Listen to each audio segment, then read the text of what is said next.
विधानसभेत काँग्रेस नेते नाना पटोले यांनी भंडारा जिल्ह्यातील वाळू तस्करीवर आवाज उठवलाय। त्यांनी सभागृहात वाळू तस्करीच्या कारणाने होणाऱ्या हत्या आणि गुन्ह्यांचा मुद्दा मांडला। उमरवाडा घाटावर झालेल्या मजुराच्या मृत्यूचा आणि एका तरुण मुलीच्या मृत्यूचा विषय उपस्थित करत त्यांनी प्रशासनावर गंभीर आरोप केलेत। वाळू तस्करीच्या नावाने होणारी अवैध वसुली आणि या प्रकरणात राजकीय नेत्यांचा सहभाग असल्याचे नाना पटोले यांनी म्हटले।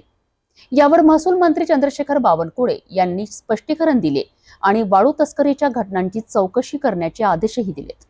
अध्यक्ष महाराज, या उत्तरामध्ये हा शेवटचं जे लाईन आहे, भंडारा जिल्ह्यातील अवैध रेती व्यवसायामध्ये स्थानिक आणि बाहेरचे राजकीय नेते, महसूल विभागाचे अधिकारी, पोलीस प्रशासन गुंतलेले असल्याची बाब निदर्शनास आलेली नाही। अध्यक्ष महाराज, सत्ता पक्षाचे आमदार राजू कारेमारे सन्माननीय यांनी एक पत्र लिहिलेलं आहे। अध्यक्ष महाराज, त्यांनी असं म्हटलेलं अध्यक्ष महाराज त्या पत्रामध्ये, मी पूर्ण पत्र वाचत नाही अध्यक्ष महाराज, त्याच्यामध्ये घाट चालवताना कोतवालापासून तर जिल्हाधिकारी, महसूल मंत्री व खनिकर्म मंत्री यांच्या पर्यंत, तसेच पोलीस शिपाई पासून ते पोलीस अधीक्षक, गृहमंत्री, मुख्यमंत्र्यापर्यंत सर्वांना देणेघेणे करण्यात येते। त्यामुळे कुणीच आमचा बालबाका करू शकत नाही, अशा पद्धतीचं पत्र माननीय मंत्री महोदयाकडे नसेल तर आपल्या माध्यमातून आम्ही पाठवतो। ते पत्र हे सत्ता पक्षाचे सन्माननीय आमदार राजू कारेमारेंनी लिहिलेलं आहे। अध्यक्ष महाराज, अध्यक्ष महाराज, हे प्रकरण अध्यक्ष महाराज फक्त भंडारा जिल्ह्यातलं आहे आणि ही घटना झाली म्हणून नाही। मगाशी एक सन्माननीय आमदार दानवे मगाशी सांगत होते की रेतीच्या भांडणामधून खून झाला। महाराष्ट्रामध्ये हे सातत्यानं चाललेलं आहे। अध्यक्ष महाराज, मी एक अजून घटना या ठिकाणी, कसं प्रशासन तुम्हाला हे माहिती लपवते।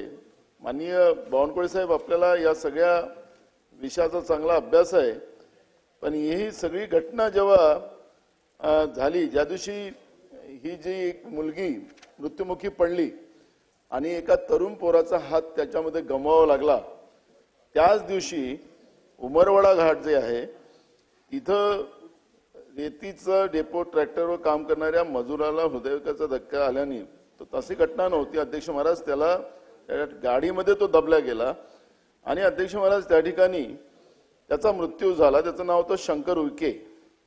हा जो उमरवाडा घाट जे आहे अध्यक्ष महाराज, याला पर्यावरणाची परवानगी नाही आणि त्या ठिकाणी समजा या पद्धतीची घटना, रेती हे चाललं होतं, तहसीलदार गेला, पोलीसवाले गेले आणि त्याच्यात कुठलाही गुन्हा दाखल केला नाही। त्याच दिवशी सकाळची घटना ही 10:30 वाजताची, संध्याकाळी ही घटना झाली।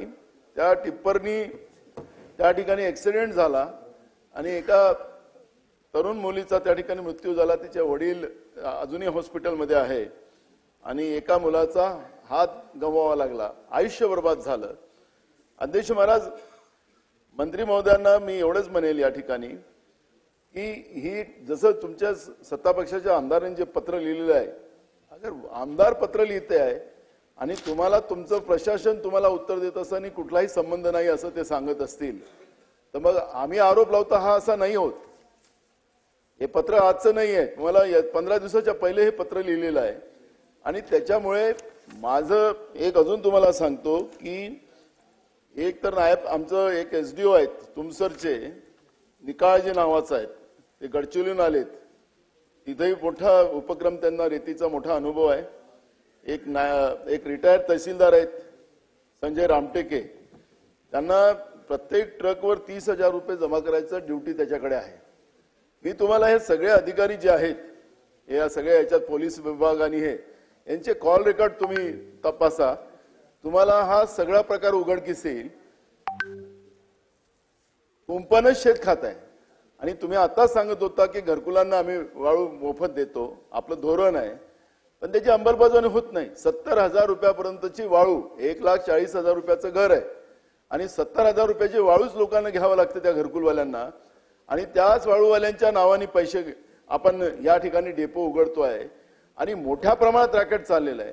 आता तर अध्यक्ष महाराज, आमच्या इथं तर अजून एक असं झालं की मध्य प्रदेशमधून झिरो रॉयल्टीवर, जसं झिरो रॉयल्टीचा उल्लेख आता आपण केला, मोटरसायकलनी रेती आणतात, म्हणजे मोटरसायकलनी रेती नाही आणत, तिथं चौक्या लावलेल्या आहेत, ते अधिकारी आणि तो जो आहे कॉन्ट्रॅक्ट जे काय हे माफिया ते रेती घेऊन त्या मोटरसायकलला ते लावतात तुमचं जिओ टॅग आणि ते मोटरसायकल तिथं जाते, ते मोटरसायकल तिथून वापस येते, ट्रक इथं आपल्या भंडारा जिल्ह्यात भरला जातो जिथं पर्यावरणाची परवानगी नाही, जिथं उमरवाडाचा उल्लेख केला मी, तसे अनेक घाट आहेत, तिथं ते रेती भरली जाते आणि मग तो जिओ टॅग त्या ट्रकला लावला जातो आणि तिथून रेती आली दाखवतात. म्हणजे आंधळा दळतो आणि कुत्रं पीठ खाते अशा पद्धतीची अवस्था या ठिकाणी निर्माण झालेली आहे. माझं आपल्याला विस्तृत याच्यामध्ये हे झिरो रॉयल्टीचा जे प्रकार चाललेला दुसऱ्या राज्यातला तो आपण बंद करणार का? आणि हे जे अधिकारी आहेत, मी तुम्हाला एका अधिकाऱ्याचं सांगितलं, एका एसडीओचं, त्याच्या खाली सगळी टीम आहे, पोलीस विभाग त्या तालुक्यातले सगळे, या सगळ्यांचे कॉल रेकॉर्ड आपण तपासा, तुम्हाला वरच्या लेवलपर्यंत याची लिंक मिळेल. या आमदारांनी तुमचंही नाव टाकलं त्याच्यात, माननीय मुख्यमंत्र्याचं नाव टाकलं. गंभीर बाब आहे.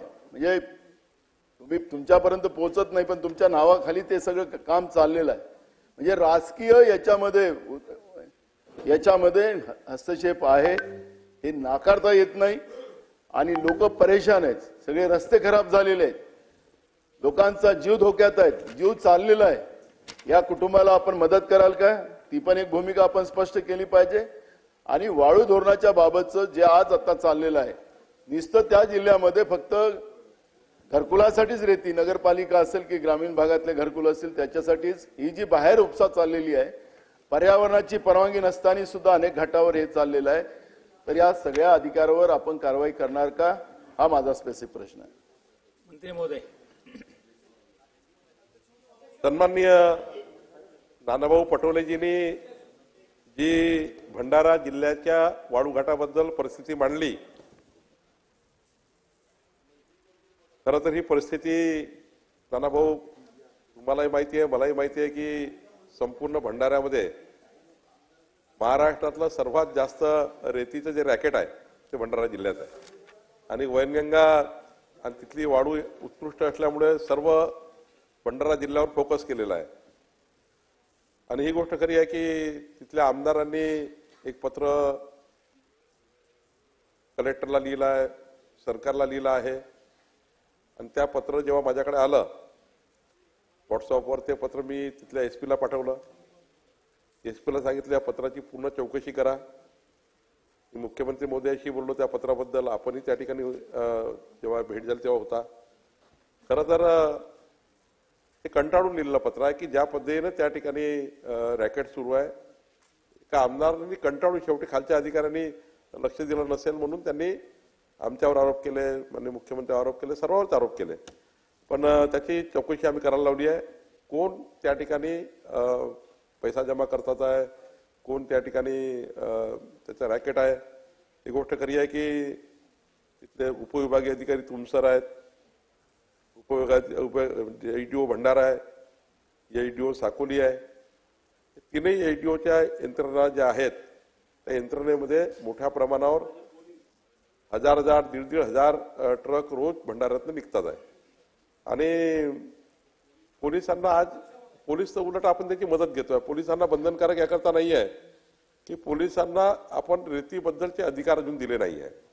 या वाळू पॉलिसीमध्ये आम्ही विचार करतोय की जेवढे अधिकार महसूल खात्याला आहे तेवढे अधिकार पोलिसांना द्यायचे. त्यामुळं खरा पोलिसांचा फक्त भाग काय, महसुली अधिकाऱ्याला मदत करणे आजच्या तरी वाळू धोरणामध्ये.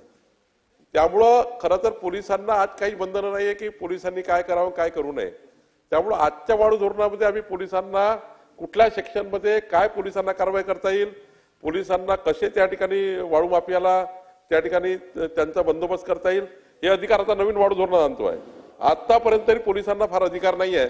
फक्त त्या ठिकाणी महसूल अधिकारी गेला, महसूल अधिकारी गेला, पोलीस ते भीतीने करतात.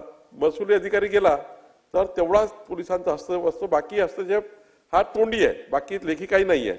पण आता आपण बंधनकारक करतोय, त्यांच्यावरही सक्तीकरणाचा कायदा माननीय मुख्यमंत्र्यांशी बोलून मी वाळू धोरणामध्ये आणतोय. निश्चितपणे या सर्व अधिकाऱ्यांनी भंडारा जिल्ह्याची वाट लावली आहे, संपूर्ण वाट लावली आहे. आणि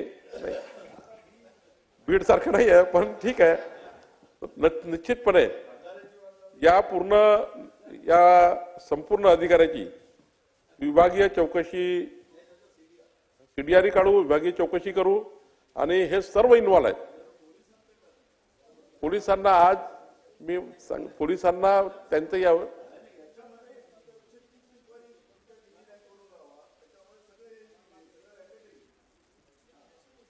मी याची एक आता पहिल्यांदा तर एक विभागीय आयुक्ताची चौकशी लावतो आणि 7 दिवसामध्ये याचा मी माननीय मुख्यमंत्र्यांची चर्चा करून यावर गृह खात्याची काय चौकशी लावता येईल ते गृह खात्याची चौकशी माननीय मुख्यमंत्र्यांशी बोलून आता मुख्यमंत्र्यांशी बोलून आपण त्याची चौकशी लावू. पण एक गोष्ट खरी आहे की पोलिसांनी थोडं याच्यामध्ये या 2-3 महिन्यामध्ये फार चांगलं काम केलं आहे. 25 कोटी रुपयाची वसुली म्हणजे तुम्ही ज्या पद्धतीनं मुख्यमंत्री इंटरव्हेन्शन केलं, मी केलं, आपण केलं, यावेळी 3 महिन्यात त्यांनी 25,60,00,000 वसुली केली आहे या सर्व लोकांकडनं. पहिले तर तेही नव्हतं. पोलिसांनी आत्ता थोड्या 3 महिन्यामध्ये वेगळ्या पद्धतीने त्या ठिकाणी ड्राईव्ह केला आहे. पण मी आपल्याला आश्वस्त करतो की जसं उमरवाडा हे बंद करू, जिथे ईसी विदाऊट ईसी सुरू आहे ते घाट नियमाच्या बाहेर ते बंद करू आणि ज्या ठिकाणी जसं आता एकता सेलुकर नावाची मुलगी गेली, वीर महावाडे नावाचा पोरगा त्या ठिकाणी हातच गेला पूर्ण, ते बरोबर आहे. ते एकता सेलुकरला शासनाकडनं 5 लाख रुपयाची मदत आपण त्या ठिकाणी देण्याचा निर्णय करू आणि वीर महावाडे जो त्याचा हातच गेला, अपंगत्व आलाय पूर्ण या रेती घाटाच्या या ट्रकमुळं, तर त्यालाही माननीय मुख्यमंत्र्यांकडनं विशेष बाब म्हणून पूर्ण त्या ठिकाणी मदत करू आणि हे जे 3ही एचडीओ आहे त्यांच्या खालची जे पूर्ण टीम आहे यांचा सीडीआर काढू आणि सीडीआर काढून संपूर्ण चौकशी ही माननीय मुख्यमंत्र्यांना मी चर्चा करतो कुठल्या त्या ठिकाणी नियमात करता येईल. पण विभागीय चौकशी मात्र मी आपल्या विभागीय आयुक्ताकडनं करतो आणि पुढच्या 7 दिवसामध्ये संपूर्ण मोटरसायकल एक दुसरा भाग याच्यामध्ये आहे की पर राज्यातली वाळू आपल्या राज्यात येण्याकरता छत्तीसगडवरनं एमपी वरनं आपण 0 रॉयल्टी येतो.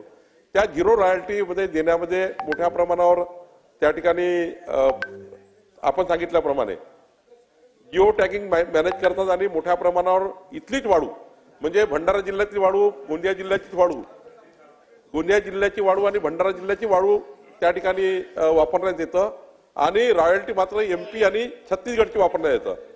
छत्तीसगड एमपीची रॉयल्टीवर इथलीच वाळू घेऊन त्या ठिकाणी मोठ्या प्रमाणावर वाळू मधला हा रॅकेट आहे, हा मोठा रॅकेट आहे. त्यामुळे याची पूर्ण चौकशी मी गृह विभागाची चौकशी माननीय मुख्यमंत्री सकारात्मक आहे, त्यांनी या ठिकाणी वारंवार सांगितलं आहे की याचा मोठा रॅकेटची चौकशी केली पाहिजे. महसूल विभागाची आणि गृह विभागाची दोन्ही चौकशा करून जे अनाधिकृत सुरू आहे ते बंद करण्याचा निर्णय शासन करेल. चंद्रशेखर बावनकुळे यांनी वाळू धोरणात पोलिसांना अधिकार देण्याची तयारी दर्शविली आहे. तसेच संबंधित अधिकाऱ्यांवर कठोर कारवाईची ग्वाही दिली आहे. भविष्यात वाळू तस्करीवर अधिक सखोल कारवाई होईल असेही त्यांनी सांगितले.